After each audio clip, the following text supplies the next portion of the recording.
इस आरटीआई जवाब ने सूचना आयुक्त को मजबूर किया बड़े एक्शन के लिए। आखिर सहकारिता और खाद्य विभाग ने क्या ऐसा लिखा जिस पर राहुल सिंह ने लिया ऐतिहासिक निर्णय। मध्य प्रदेश सहकारिता विभाग के लिए अब अपने भ्रष्टाचार को छुपा पाना हुआ असंभव। आरटीआई में अब साझा करे जानकारी वरना भुगते खामियाजा। मध्य प्रदेश राज्य सूचना आयुक्त राहुल सिंह के एक बड़े आदेश ने न केवल पूरे मध्य प्रदेश में बल्कि भारतवर्ष के सहकारी संस्थाओं में भूचाल ला दिया है।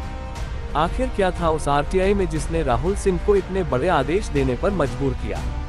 सहकारी विभाग की कार्यप्रणाली पर क्यों उठ रहे थे सवाल, और ऐसा क्या विशेष था इस विभाग में जो यह अपने आप को सूचना के अधिकार के दायरे से बाहर बता रहे थे। इन सब बातों का विश्लेषण करने के लिए आइए समझते हैं उस आरटीआई आवेदन को जिसमें मध्य प्रदेश के आरटीआई एक्टिविस्ट शिवानंद द्विवेदी ने एक ऐसी जानकारी मांगी जिसने सहकारिता विभाग की पूरी कार्यप्रणाली पर प्रश्न खड़ा कर दिया।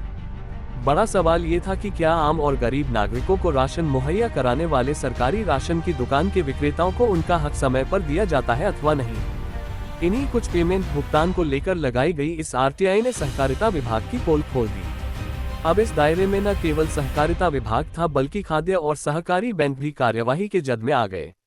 अब आइए सुनाते हैं क्या कुछ कहा सामाजिक कार्यकर्ता शिवानंद द्विवेदी ने। और साथ में जो उन्होंने जानकारी नहीं दी आयोग के आदेश की, ये धारा 19(7) का उल्लंघन है पंचायत सचिव द्वारा। आप पंचायत सचिव के विरुद्ध उनको एक लेटर दीजिए पहले कि हम आपके खिलाफ शिकायत कर रहे हैं, और उस लेटर को कॉपी एक पंचायत सीईओ को भी दीजिए, जिला पंचायत सीईओ को। और उसके बाद फिर उस एक धारा 18 के तहत निःशुल्क शिकायत यहाँ पर होती है, उसको ऑनलाइन जमा करना है तो ऑनलाइन जमा करवाइए, वहां से लिख करके भेज दीजिए और यहाँ शिकायत दर्ज कर दीजिए कि ये प्रकरण था, इसका नंबर दे दीजिए, इसकी कॉपी लगा दीजिए, इसमें मुझे जानकारी नहीं दी गई है, कोई भी जानकारी नहीं दी गई है, इनके विरुद्ध जुर्माना लगाया जाए और जानकारी दिलाई जाए, ये करवा दीजिए और इसके खिलाफ मामला दर्ज करिए। और अब इसके खिलाफ बाकायदा जो पंचायत सचिव है इसके खिलाफ 2-3 कार्रवाई हो जाएगी। ठीक है, ये लीजिए। मध्य प्रदेश में राज्य सूचना आयुक्त श्री राहुल सिंह जी ने एक बहुत महत्वपूर्ण आदेश दिया है जिसको लेकर के भी चर्चा चल रही है।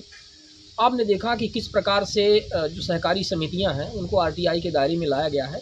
ये मामला एक्चुअली काफ़ी गंभीर था क्योंकि सहकारी समितियां अक्सर जो है सूचना के अधिकार के आवेदन को डिनाई कर देती थी और यह कहती थी कि हम सूचना के अधिकार के दायरे में नहीं आते।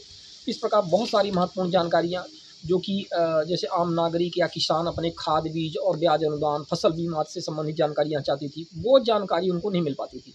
अब आप समझिए कि एक किसान, एक आम आदमी जिस तरह से गांव में खेत में काम करता है और वो जानना चाहता है कि जो हमने खाद लिया, 10 बोरी खाद ली, डीएपी 5 बोरी यूरिया ली, और ये दूसरी की जानकारी जानना चाहता है कि हमने कितनी ली, यही चीज़ उसको नहीं मिलती थी। और कई बार ऐसे होता था कि जैसे कर्ज माफ़ी या इस तरह से अनुदान आता सरकार का, और उसमें जो ये समिति प्रबंधक थे गड़बड़ी झोला करके और क्या करते थे कि उनका जो माइनस करना होता था वो ना करके उनसे पैसे भी ले लेते थे और शासन से भी पैसे ले लेते थे। और यदि ये जानकारी यदि कोई किसान जानना चाहे कि हमारा कितना अनुदान मिला है, कितना हमें सब्सिडी मिली है, कितनी फसल बीमा आई है, यह कोई भी जानकारी ये उपलब्ध नहीं करवाते थे। तो काफ़ी गंभीर मामला था।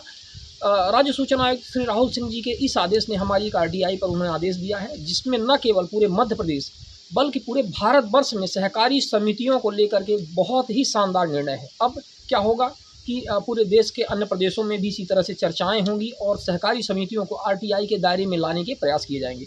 यदि आरटीआई के दायरे में पूरे देश की समितियां आ जाती है तो इससे बहुत अच्छी पारदर्शिता आएगी।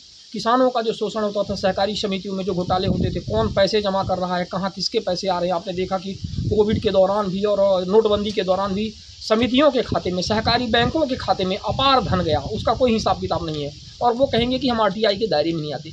तो अब ये आरटीआई के दायरे में आएंगे, इन्हें जानकारी देना पड़ेगा। ज़्यादा से ज़्यादा किसानों को, आम नागरिकों को आरटीआई लगाने की ज़रूरत है और ज़्यादा से ज़्यादा जानकारी प्राप्त करने की ज़रूरत है।